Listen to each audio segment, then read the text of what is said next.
On poursuit ce Lex Inside, on va parler des enquêtes internes RH à l'aune de la dernière jurisprudence avec Claire Letouzet, avocate of counsel chez Simons Simons. Claire Letouzet, bonjour.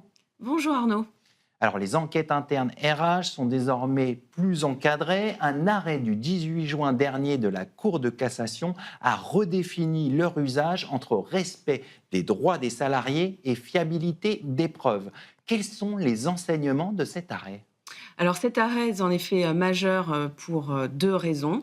La première, c'est qu'il va redéfinir la valeur probante du rapport d'enquête.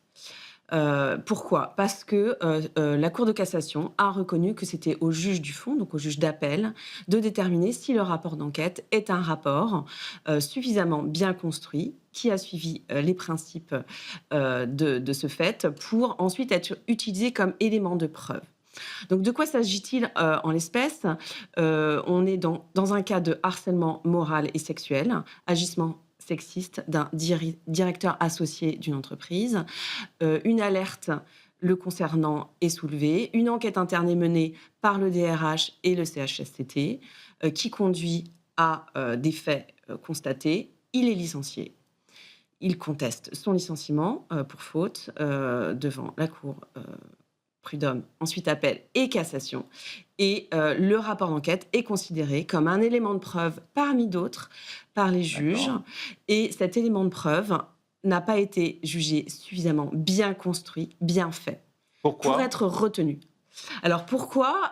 Parce qu'il n'a pas suivi les principes que doivent contenir une enquête, qui sont des principes d'exhaustivité, donc de sérieux et d'exhaustivité. Et en l'espèce, le rapport n'avait communiqué que 5 comptes rendus d'entretien sur 14 interviews.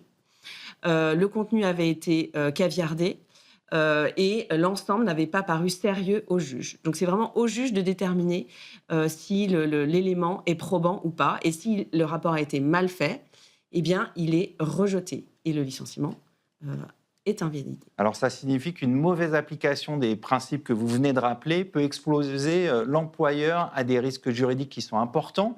Quels sont ces risques concrètement et comment les anticiper ? Alors, en effet, les risques sont importants puisque si l'employeur se base sur le rapport d'enquête pour conduire un licenciement et que la preuve est rejetée, le rapport n'est pas suffisamment probant et le licenciement est invalidé. Donc, le risque majeur pour l'employeur, c'est d'avoir une procédure nulle et voire une réintégration du salarié. Et dans un contexte comme ça, c'est compliqué. Et c'est compliqué et c'est coûteux pour l'entreprise Bien qui sûr. doit donc payer des dommages et intérêts importants aux salariés.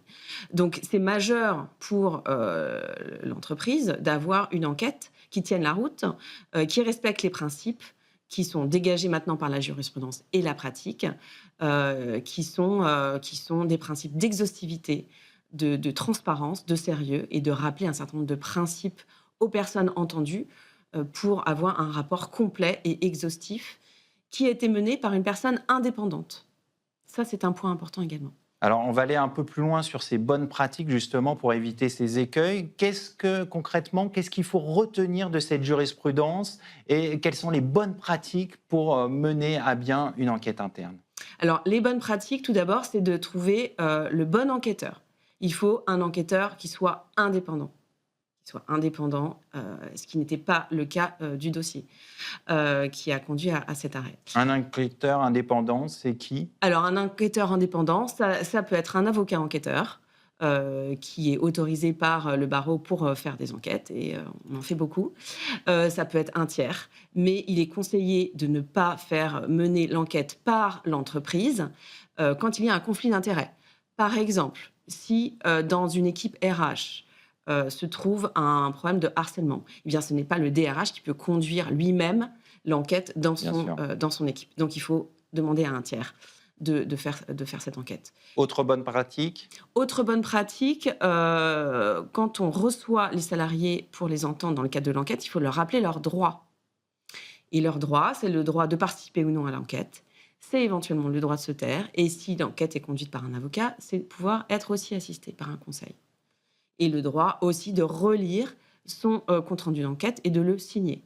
Donc ça veut dire qu'il y a des PV à chaque audition, c'est ça? C'est ça, c'est ce que la pratique recommande pour pouvoir avoir justement des moyens de preuve efficaces quand on devra aller devant le juge, des comptes rendus qui sont donc relus par le témoin, signés et annexés en intégralité au rapport pour pouvoir concrétiser le contenu de l'accord. D'accord. Il y a d'autres aspects sur d'autres bonnes pratiques à avoir en tête? Alors, l'aspect intéressant qui était aussi relevé dans cet arrêt, c'est l'aspect de l'anonymisation. Bien sûr. Certains témoins ne souhaitent pas parler, sauf si on leur garantit l'anonymat des propos. Et c'est ça qui est parfois complexe. Donc là aussi, il faut rassurer, il faut avoir un processus clair et transparent pour justifier que rien ne sera transmis, qu'on pourra biffer les éléments confidentiels, voire demander à un huissier de pouvoir constater que le contenu du compte rendu est exactement ce qu'a dit le témoin. Alors, il y a un dernier aspect intéressant de cet arrêt, c'est le droit d'accès aux données personnelles des salariés. Cet arrêt rappelle que, justement, le salarié dispose d'un droit d'accès à ses courriels professionnels, mais est-ce que ce droit connaît des limites? Alors, en effet, c'est la deuxième phase de cet arrêt, c'est pour ça qu'on en a beaucoup parlé, c'est le droit d'accès. Le salarié a droit à avoir accès à ses données personnelles. Et ce que l'arrêt reconnaît, c'est que les emails professionnels reçus, envoyés par le salarié sont des données personnelles.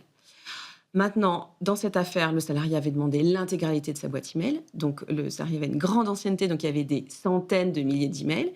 Et D'accord. là, l'employeur peut restreindre la demande. Donc, il doit répondre à cette demande, mais il peut restreindre la demande. Dans quelle proportion? De quelle manière? Alors, la proportion déjà importante, c'est de poser la question de protection des droits des tiers D'accord. et du secret des affaires. Les emails qui concernent des secrets des affaires peuvent être sortis de la communication, D'accord. voire pour la protection des droits des tiers également. Donc, là, cet arrêt vient nous dire que oui, il faut évidemment donner une réponse au droit d'accès. On ne peut pas la rejeter, mais on peut l'encadrer, la réduire, demander aux salariés qu'il restreigne sa demande pour être en lien avec les principes du RGPD. Et ça, c'est assez novateur ou je dirais, confirme la jurisprudence antérieure sur ce point-là? Alors, ce qui est novateur dans cet arrêt, c'est que la société a été condamnée à des dommages et intérêts D'accord. parce qu'elle n'a pas répondu au droit d'accès. Donc, ce qui est novateur, c'est que oui, ça y est, la jurisprudence se prononce sur l'obligation de transmettre les données personnelles, ça on le savait, qu'un email est une donnée personnelle, et après qu'il faut répondre à la demande. Et ensuite, la pratique, justement, les praticiens vont vous aider à répondre, à restreindre la demande pour pas qu'elle soit excessive et irraisonnée. Dans la pratique, c'est les RH qui vont fournir les emails. Comment ça se passe? Il faut une demande formelle du salarié et après, les RH doivent répondre dans un délai qui est encadré aussi? Oui, alors il faut une demande très formelle de la part du salarié qui ensuite est traitée par les RH qui vont travailler avec leur département IT Bien sûr. pour réduire les données. C'est un énorme travail parce qu'il faut vérifier que dans chaque email, il n'y a pas des données de secret d'affaires Ou de droit des tiers. droit des tiers, exactement. Donc un énorme travail pour lequel, là aussi, l'aide d'un conseil pour restreindre la demande est utile pour justifier d'avoir répondu au droit d'accès, mais sans mettre l'entreprise en difficulté. On va conclure là-dessus. Merci Claire Letouzet. Je rappelle que vous êtes avocate of counsel chez Simons & Simons. Merci à vous. Merci de nous avoir suivis. C'est la fin de cette émission. Restez curieux et informés sur Be Smart for Change.